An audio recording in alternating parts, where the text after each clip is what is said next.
నమస్తే, నేను మీ Suresh. Welcome to Suresh cinema film direction క్లాసెస్లో ఇప్పుడు మనం ప్రొడక్షన్ వర్క్ అంటే షూటింగ్ గురించి తెలుసుకుంటున్నాం. సినిమా తీసే ప్రాసెస్ని 3 భాగాలుగా మనం డివైడ్ చేసుకున్నాం కిందటి క్లాసుల్లో. 1 pre production, 2 production, 3 post production. Pre production గురించి కొంచెం తెలుసుకున్నాం. ఇప్పుడు మనం ప్రొడక్షన్ గురించి తెలుసుకుంటున్నాం.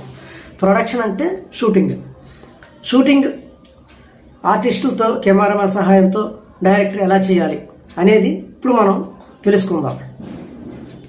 కిందటి వీడియోలో షార్ట్ల గురించి, సీన్లో ఎందుకు డివైడ్ చేయాలి షార్ట్గా ఒక సీన్ అని కొంచెం తెలుసుకున్నాం. ఇప్పుడు మళ్ళీ అదే విషయాన్ని చూద్దాం. సినిమాని బేసిక్గా 2 పార్ట్లుగా డివైడ్ చేయొచ్చు. 1 ఫస్ట్ హాఫ్, 2 సెకండ్ హాఫ్. తర్వాత సాంగ్స్గా, ఫైట్లుగా, సీన్లుగా డివిజన్ చేస్తాం. అలాగే ప్రతి సీను లేదా సాంగ్ లేదా ఫైట్ తీసేటప్పుడు వాటిని కూడా షూటింగ్ సమయంలో షార్ట్లుగా డివిజన్ చేయాలి. దాన్నే షార్ట్ డివిజన్ అంటారు. ఇలా ఎందుకు చేయాలంటే ఒక 3 నిమిషాలు, 2 నిమిషాలు ఉండే సీన్ని ఒకే యాంగిల్లో కెమెరా పెట్టి అలా చూస్తే బోర్ కొడుతుంది కాబట్టి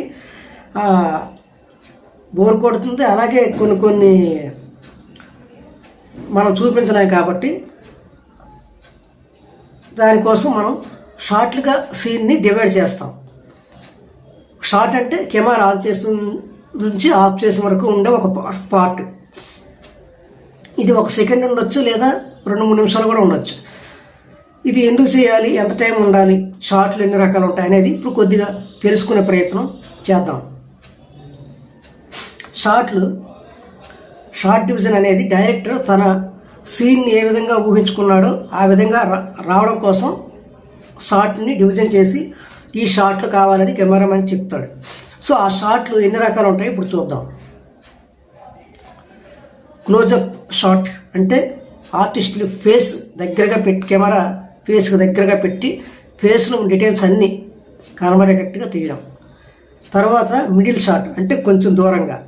తర్వాత లాంగ్ షాట్ అంటే ఆర్టిస్ట్ ఏ ప్రదేశంలో ఉన్నాడు, యాక్టర్స్ ఎక్కువ మంది యాక్టర్స్ ఉన్న ప్రదేశం అంతా కనబడాలి. ఉదాహరణకి ఫుట్బాల్ మ్యాచ్ అవుతుంది, ఆడియన్స్ అలాగే ఫుట్బాల్ గేమ్ ఆడే ప్లేయర్స్ అందరూ కనబడాలి కాబట్టి లాంగ్ షాట్ పెడతారు. ఎక్స్ట్రీమ్ లాంగ్ షాట్ అని అంటారు. ఎక్స్ట్రీమ్ లాంగ్ అంటే ఇంకా దూరం నుంచి. ఇదే ఫుట్బాల్ మ్యాచ్ని మనం చూడాలి అనుకుంటే పైనుంచి చూపిస్తారు. పైనుంచి కిందకి అందరూ కూడా మనకు కనిపిస్తుంటారు. ఇప్పుడు మన డ్రోన్ కెమెరాస్ వచ్చాయి కదా, అలాగే దాన్ని బర్డ్స్ ఐ వ్యూ షాట్ అని అంటారు. అంటే ఒక బర్డ్ పైనుంచి కిందకి చూస్తే ఎలా కనిపిస్తుందో దాని పాయింట్ ఆఫ్ వ్యూలో మనకు కనిపిస్తుంది కాబట్టి దాన్ని బర్డ్స్ ఐ వ్యూ షాట్ అంటారు.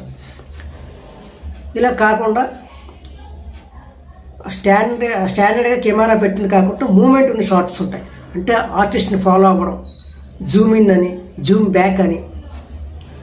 తర్వాత లెఫ్ట్ ప్యాన్ అని, అంటే కెమెరా లెఫ్ట్కి తిప్పితే left pan, right pan. Tilt up అంటే కెమెరా ఇక్కడ పెట్టి ఇలా పైకి పెట్టడం. మళ్ళీ టిల్ట్ డౌన్, కెమెరా ఇలా పెట్టి కిందకి దించడం. లో యాంగిల్ షాట్ అంటే లో యాంగిల్లో మనం చూస్తే ఎలా కనిపిస్తుందో అలా కెమెరా పెట్టి తీయడాన్ని లో యాంగిల్ షాట్ అంటారు. హై యాంగిల్ షాట్ అంటే పైనుంచి కిందకి చూడడాన్ని. ఇటువంటి షార్ట్స్లో రకాలు. వీటి గురించి మీకు కొంచెం తెలిసే ఉంటుంది.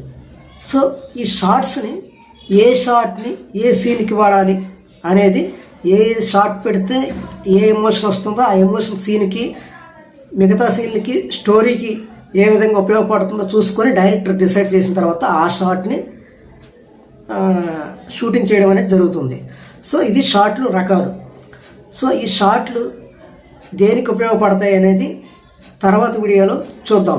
ఇప్పుడు మీకు కెమెరా షూటింగ్ చేసేటప్పుడు ఒకటే షాట్లో కాకుండా, యాంగిల్లో కాకుండా దాన్ని షార్ట్గా డివిజన్ చేయాలని, దాన్ని షార్ట్ డివిజన్ అంటారని, ఇది డైరెక్టర్ తన ఇమేజ్కి అంటే తన ఆలోచనలకు అనుగుణంగా కథని అతను ఏ విధంగా ఊహించుకున్నాడో ఆ విధంగా రావడం కోసం ఈ షార్ట్స్ని అతను డివిజన్ చేస్తాడు. సో ఇది షూటింగ్లో ఒక పార్ట్. మిగతా షూటింగ్లో ఏం చేయాలి, అసలు ఈ షార్ట్స్ గురించి ఇంకా మనం పూర్తిగా తెలుసుకున్న తర్వాత షూటింగ్లో ఎటువంటి ఏ విధంగా డైరెక్ట్ చేయాలో తెలుసుకున్న తర్వాత మీకు థియరీ క్లాసులన్నీ అయిపోయిన తర్వాత ప్రాక్టికల్గా కూడా ఒక చిన్న సీన్ని ఎలా షూటింగ్ చేసి ఎడిటింగ్ ఎలా చేయాలి, తర్వాత మనం షార్ట్స్ని ఎలా పెట్టాలి, అవన్నీ కూడా మీకు ఎగ్జాంపుల్కి ప్రాక్టికల్ రూపంలో కూడా నేను మీకు అందించే ప్రయత్నం చేస్తాను. సో ఈ వీడియో మీకు నచ్చితే ఎవరైతే డైరెక్టర్ అవ్వాలనుకుంటున్నారో వారికి, అలాగే డైరెక్షన్ గురించి తెలుసుకోవాలని ఇంట్రెస్ట్ ఉన్న వాళ్ళకి ఈ వీడియోని షేర్ చేసి అలాగే నా ఛానల్ సపోర్ట్ చేస్తారని ఆశిస్తూ నెక్స్ట్ వీడియోలో షూటింగ్ గురించి ఇంకా డీటెయిల్గా తెలుసుకునే ప్రయత్నం చేద్దాం.